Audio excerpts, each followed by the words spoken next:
Channel 8 News at 6. Coming up tonight, violent numbers. How many more cases of domestic violence are ending up in deaths here in Nebraska? Also tonight, how families connected to people with disabilities are reacting to the struggles they're seeing with a crucial test. And cars underwater. How much danger drivers were put in when they ended up submerged in flooding in a Lincoln underpass, I should say. And that's where we begin tonight, breaking out flooding causing havoc on Cornhusker Highway. And take a look at this behind me right here. I want to show you the commute turning chaotic late this afternoon. Two drivers getting stuck in the quickly rising floodwaters. Here it is. One of them almost completely submerged. The other one somewhat submerged there. And it caused a lot of problems. A lot of traffic backups there in that area of 48th and Cornhusker. Channel 8's Nick Erickson is live on the scene. Nick, what can you tell us?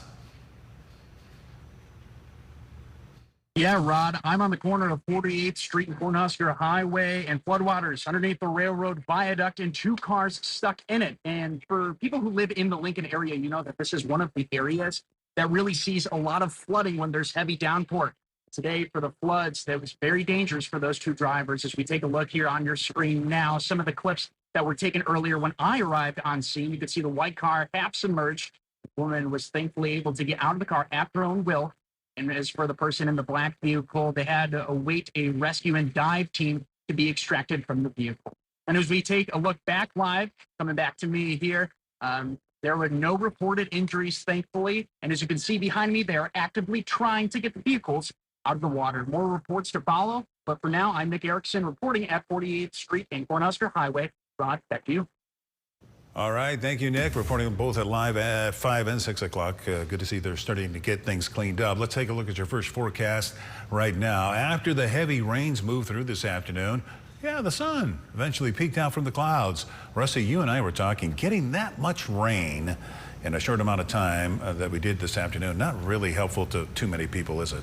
No, to get yourself out of a drought, you need a quarter of an inch here, then maybe a half an inch the next day. Maybe an inch, that's okay, but when you see 2, 3, 4 inches of rainfall in a very short amount of time, it just runs off. It can't soak into the ground, so it's really more harm than good. And because of that, we have flood advisories in place for low-lying and poor drainage areas, just like we saw a little bit ago. And that includes parts of Lancaster County, including the city of Lincoln, Unadilla, over towards Nebraska City. And this is a swath of heavy rain. The areas in the orange and the reds, 2 or 3 inches. And I just got a report from Raymond in Lancaster County of 6 inches of rainfall this afternoon. Just incredible numbers. But for most of us, anywhere from a half an inch to an inch to an inch and a half in a very narrow swath there. Tonight, though, not much going on, just partly cloudy skies. Temperatures in the 60s by just before midnight. Lots of sunshine out there right now on our Honda of Lincoln cam at 27th and Yankee Hill Road, 74 degrees. And a dew point that's relatively low. So here's your temperatures, 70s and 80s. And here's that radar loop over the last 5 hours. Watch this. That just sweeps on through, goes right over the city of Lincoln. Omaha kind of on the edge, Beatrice on the edge, but Lincoln, boy, they caught the brunt of it, that's for sure. So we'll talk more about more storm chances in a couple of minutes. Thank you, Rusty. Right now, we are learning about some harrowing numbers from domestic violence deaths in our state. The Nebraska Domestic Abuse Death Review Team telling us there were 30 identified deaths during the year of 2025 alone. I want you to take a closer look at the numbers they released. Cases ending in deaths doubling from 2024. Almost half of the perpetrators had a history of domestic violence. And out of 46 victims, just one had contact with the domestic violence program in the year prior to their death, which highlights the importance of getting help. Right now, businesses and lawmakers are dealing with the rising popularity of e-bikes. The Columbus Police Department making this post after the City Council there took concerns from families about the safety of e-bikes and proposed legislation for them. They say they need more time to comb through the requests before they can actually come up with any decisions. The rising popularity of e-bikes is causing some changes for businesses in Lincoln as well. We wanted to know how they're adapting to those changes and what the future looks like. Channel 8's Emma Norwood joins us now after speaking with the Lincoln Bike Kitchen about what they're seeing. Emma. Hey, good evening, Rod. According to data from dieselelectricbikes.com, this graph here is actually showing just how big of a boom e-bikes are having right now. As you can see, the industry is expected to continue growing at a 6.6 rate, putting it at one of the top growing markets in the U.S. Now, at the Lincoln Bike Kitchen, as more and more of these bikes come in, it poses as a challenge for the mechanics. For years, the Lincoln Bike Kitchen has been helping the community have a reliable source of transportation. But as times change and new products arise, these regular bikes the mechanics are used to working on are changing too. Now, when you ride the paths here in Lincoln, about 70 to 75% of the bicycles out there that you see coming past you are electric bikes. Wayne Schaefer is the longtime shop coordinator for the Bike Kitchen. He says these tires and parts are what they're used to. But with so many already bringing in their e-bikes, he expects that to look a little different. Since that has come on the scene so heavy now, that that battery issue and all that stuff is just going to get larger and larger and larger and larger. I see the kitchen at some point in the future, if we want to continue to help people ride, then we may be kind of forced into that, that envelope of figuring out how to work on them. Schaefer says they simply don't have the electrical training to fix any of those bikes that come in, and funding is a whole other battle. But they are welcoming anyone with that electrical background to maybe lend a hand. Our funds are very, very, very limited. So we try and save whatever we can off of bicycles that we can't use. We'll try and strip off any parts that we may possibly use on a repair. And so we have odd jobs that evolve around that. Now, the kitchen does take in some e-bikes to sell, which helps to raise money for the nonprofit. They also help train anyone interested in working on the mechanical bikes that they do have. In the studio, Emma Norwood, Channel 8 News. All right, thank you, Emma. Stay with us. We have more heading your way after the break, including a new arrest. Who is in custody in connection to the growing petition fraud case here in Lancaster County, and how many programs are now involved in the investigation? Don't go anywhere. We're back in 60 seconds.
Arrest is made in the petition fraud investigation. Michael Smith from St. Louis has been added to the list of people arrested in this case here in Lancaster County. All of them that have been arrested are from out of state. The other 5 have waived extradition, so they're on their way back to Lincoln with no really current timeline on when they're going to get here. The Lancaster County Sheriff's Office also announcing the specific initiatives that are actually being investigated. Our investigation has extended to the statewide ballot initiatives, which is the Fairness for Girls, the Brent Lindstrom for Governor, the Sport Gambling Initiative online, and the 4 to 5 of the vote. And he goes on to say there is still one more person they're actively searching for, and that they do not have a full count on just how many signatures are fraudulent. But in Deputy Ben Houchin's words, there are, quote, thousands and thousands at this point, and even more to count.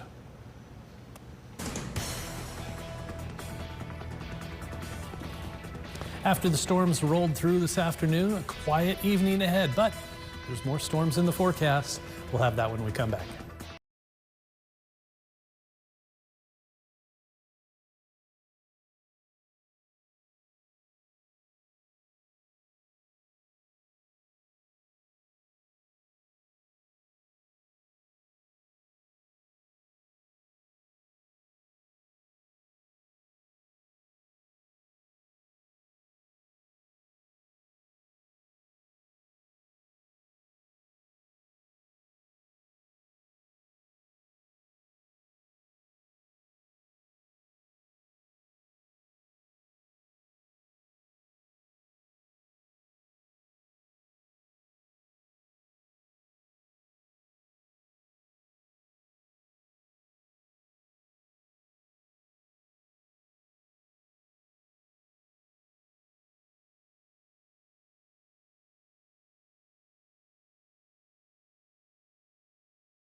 are raising some serious concerns. The floor of the Capitol building packed with families and lawmakers today, all there to talk about how assessments are impacting people with intellectual and developmental disabilities. The assessments are called the Inter-RAI, and the majority of concern today was on the cost of getting this type of testing. Here's the Vice Chair of the Health and Human Services Committee with how these tests prices are harming families. Lowering services does not ease the health care burden on working families. It punishes Nebraskans who are just trying to follow the rules of the system as prescribed. And let's be very clear about this. It is our system that is failing to provide adequate access and needs assessments, not the other way around. They're hoping an independent review of the system will ease some of the burden for the families. And for the families in attendance, the independent review of the Inter-RAI system is personal. Our Skylar Sears spoke with some of them and joins us now with their emotional reactions. Skylar? Families across Nebraska filling the state capitol's second floor rotunda today, asking state leaders to listen to their concerns. The families I spoke with say they're worried about what could happen to their loved ones' care while that review is underway. Families and advocates packed the state capitol, calling for changes to Nebraska's new Inter-RAI assessment system. For the parents who spoke out, the concern isn't just about numbers or funding tiers. It's about the care their children rely on every day. For Lincoln dad Len Straub, that's his 45-year-old son Doug. Straub says Doug has needed one-on-one care for decades. But after the new Inter-RAI assessment, his level dropped from high to intermediate. Clearly, Doug has not changed. The only thing that has changed was the assessment tool. For Vicki Stopak, caring for her 38-year-old son Chad is around-the-clock responsibility. My life revolves around this boy, and it's very hard.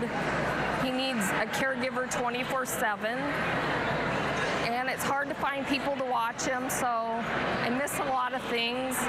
I'm at home all the time.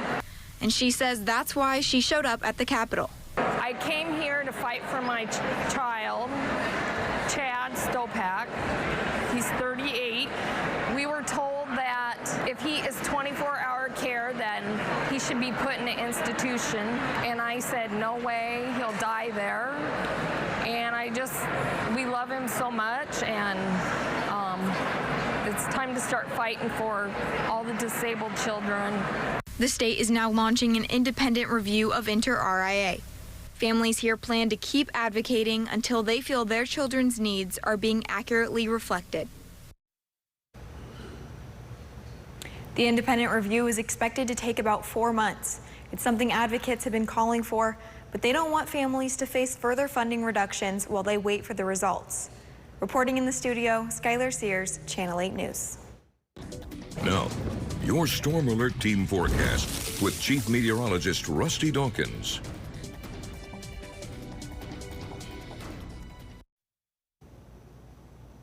We are stuck in a pattern, and it's an eerily similar pattern that we're stuck in. And this is proof right here, because the storm started up here in north central Nebraska, made their way towards Grand Island, and then hung a left and went to Lincoln. This happened just the other day, almost the exact same way. And you know what? The next couple of days may see storms that follow this exact same path on Thursday and Friday. It's weird. And you can even see why just right through here, gets to Grand Island, York, hangs a left. This one was a little more, the last one a couple of days ago went more straight down and then left, but this one is a little more angled. But still, 1 to 2 inches of rainfall in that red shaded area. We're at 1.18 in Lincoln, 1.19 in York. I got a report in Raymond of 6 inches of rainfall. And so I saw on my Facebook page some folks telling me 3 or 4 inches of rainfall in some spots. So there was a lot of rain really fast today. And now it's quiet. At least the storms fell when we were all awake. It just seems like we've had a lot of overnight storms lately. So this one was like, oh, okay, here you go, right in the middle of the day. How about that? Temperatures in the 70s right now. Comfortable 74 in Lincoln, 75 in Beatrice, 83 in Holdridge, still 92 in McCook, but you know, that's McCook doing McCook things. 81 in Kearney right now versus 74 in Lincoln, still 66 in Falls City. Dew point, tolerable, middle and upper 60s and lower 70s. Clear as a bell. Barely any cloud cover out there, but look at that wave of heavy rain and lots of lightning. Some gusty winds blew through, and a little bit of hail. Not a lot of hail associated with that one. Now I'm trying to see, even maybe I'll let that pass through and watch this right here. A little bit of activity just trying to trail on the back end of that. Storms are funny that way sometimes. But a lot of sunshine out there right now. Maybe some patchy fog early tomorrow morning, and then as we get into Thursday afternoon, watch up here, exact same spot where it happened the last couple of days, makes a beeline towards Grand Island. This one, though, wants to push further south. Would not surprise me, though, if it just takes a left turn at Albuquerque and makes it into Lincoln again, but we'll see. That's for Thursday. Because of that, we have this area right here in a marginal to slight risk. And we do it again on Friday, a marginal to slight risk, because you guessed it, storms maybe from north central into southeastern Nebraska, just stuck in this pattern, and we need to break free of it. Now, it's nice to get the rainfall, but the damaging wind, the heavy rain in some spots, and the hail is not so nice. But storms out there for Friday. We'll kind of fine tune that as we get closer. We'll know more after the storms happen tomorrow. So tonight, temperatures in the middle 60s, highs tomorrow, lower 80s, middle 80s. Another pretty nice day after those storms roll through. Now we have storms possible. Saying a small chance in Lincoln on Thursday. I think the better chance is a little further west.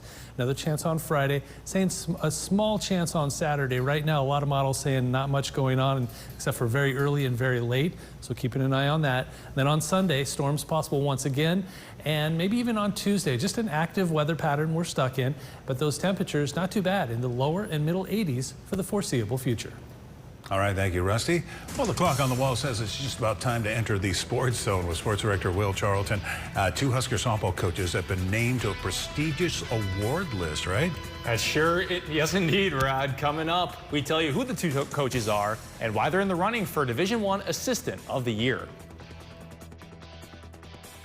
The countdown to the Super Bowl is on, and GMA's Road to the Big Game runs through all 32 teams. Now, tomorrow morning, we're live in Houston with the Texans. Hey, America, it's time for a Texas Takeover. With a Texas-sized surprise, only on. Good morning, America. At Baxter Toyota, we won't sell you a car. We'll help you buy one. Choose from our incredible selection of new Tundra and Tacoma trucks. Finance a new 2026 Tacoma with 3.99% APR for 48 months at toyotaoflincoln.com.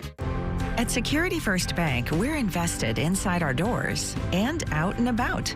That means coaching financial success and coaching Little League, talking ag loans and talking the weather, personal banking, and a personal commitment to our communities. Whatever matters to you matters to us. We're here to help you feel at home. Security First Bank, the bank you know, inside and out. Member FDIC. ABC's lifetime seamless steel roofs lock out the harshest weather and provide permanent maintenance-free protection for your home. Protecting your home starts at the top. Learn more at abcofnebraska.com. I'm Pete Ricketts, and I approve this message. The Democratic Socialist agenda, I mean, I see some good things in there. That's Dan Osborne praising socialists. Osborne paid himself hundreds of thousands of dollars, bankrolled by the far left. They pay Osborne. Osborne supports their radical policies. There definitely needs to be a clear path to citizenship. Let's give him a damn Social Security card already. The Democratic Socialist agenda, I see some good things in there. Dan Osborne, fake independent, real liberal. Make any night electric when you spend it at Warhorse Casino. With over 800 slots, 12 table games, sports betting, and 100 screens for the latest horse races. It's entertainment your way for date night, game time, or anytime.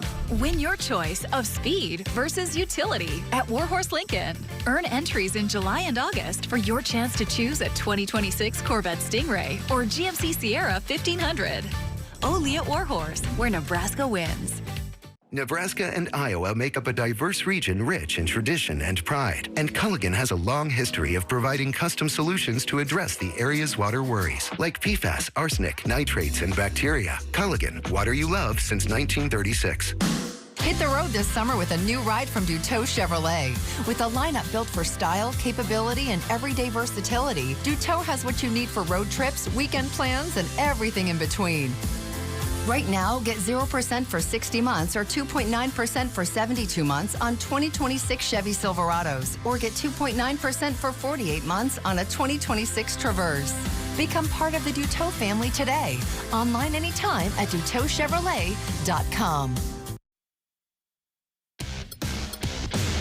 Now, from the Channel 8 Sports Zone, powered by Green's Furnace and Plumbing, here's Channel 8 News Sports. The Channel 8 News Sports Zone. What's going on, everybody? Welcome into your Wednesday evening Sports Zone. I'm Will Charlton. Earlier today, the top 25 finalists for the Division I Softball Assistant Coach of the Year Award was announced, and on the list of 2 of Nebraska's own, as Lori Sipple and Diane Miller are in the running to be named as the top assistant coach in the country from this past spring. Sipple and Miller helped lead the Huskers to one of the best seasons in program history, finishing 52-8 and making an appearance in the Women's College World Series. Additionally, the Huskers won a school record 27-game win streak during the season. Sipple retired following the campaign, but led Jordy Fromm and Alexis Jensen to be named All-American pitchers. Miller kept into the offense and guided the Huskers to finish in the top 25 in 7 different categories. How about we roll on over to some Nebraska bowling news, as former Husker Jillian Martin has become the youngest bowler ever to win the Professional Women's Bowling Association Tour Championship. Martin, who is a 4-time All-American at Nebraska, won the title on Tuesday night, defeating Brigitte Norix of Germany 247-221. Additionally, at just 22 years old, she's also the youngest to ever win a Triple Crown and have 3 major victories in her PWBA career. After winning the title last night, she told PWBA.com, quote, "It's shocking. I would not necessarily expect to be here," and went on to say this is a wow moment. Congratulations to Martin. Yesterday, Nebraska football spoke to media once again, and we heard from offensive line coach Jeep Wade, defensive tackles coach Corey Brown, and special teams coordinator Brett Maher. Let's turn it over to the 4 players who took to the podium, and we'll start with offensive lineman and Lincoln's own Gunnar Gatula and transfer Brendan Black. A big topic about that unit so far is how much of a veteran presence is in that room. Bull said it's vital to have that presence.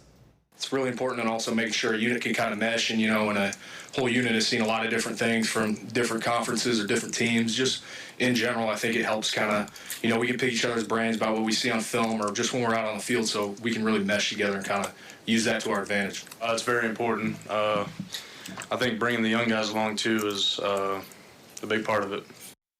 The defensive line transfers Jasir Whittington and Owen Stoudemire spoke. Both come in from programs in the Atlantic Coast Conference. And when asked what might be different playing in the Big Ten, here's what they had to say. For me, it's all just football, honestly. That's how I see it.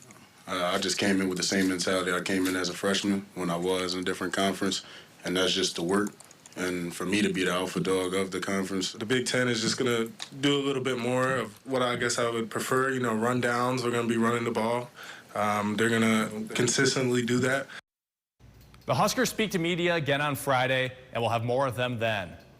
And don't forget, all of the Kansas City Chiefs preseason games will be right here on Channel 8. Up next at Saturday night at 6:30 p.m. are the Tampa Bay Buccaneers. All the Chiefs preseason games will be exclusively airing on our channel, so make sure you don't miss out on the action.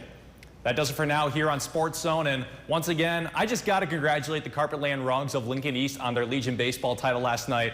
That was so cool to see that comeback, Rod. Seriously, just so incredible to see a team from Lincoln do that and the stage they did. So we'll get it back to you now. They deserved every ounce of that trophy, you bet. Absolutely. Thank you so much, Will. Let's get a recap of the weather. Did you have fun this afternoon with all that rain? My goodness, causing some flash flooding in some areas. The ground is soaked. How's it look for tonight, Rusty? I'm just glad it didn't happen at 3 o'clock in the morning again. For whatever reason, Mother Nature keeps doing that to us. But yeah, this afternoon, lots and lots of storms. Now we wait until the next round of storms. Maybe some patchy fog early tomorrow morning, and then storms start to pop up in north central Nebraska right there around 3 or 4 o'clock in the afternoon. So another daytime chance as those storms move from north to south towards Grand Island as we head into Thursday evening. Some of that could be strong to severe. Temperatures tomorrow morning will be in the 50s and 60s. A nice cool start to the day. High temperatures, not bad by late August standards. A lot of 80s out there, maybe some 90s. As we head into Friday, though, maybe a little warmer, middle and upper 80s with some 90s out there as well. The next 7 days, you're looking at 80s all the way through the middle of next week. Storms are possible Thursday, Friday, Saturday, Sunday. Yeah, it's an active period. Thank you, Rusty. Thank you so much for joining us. Enjoy your night, and we'll see you back here at 10 o'clock. Founded and operated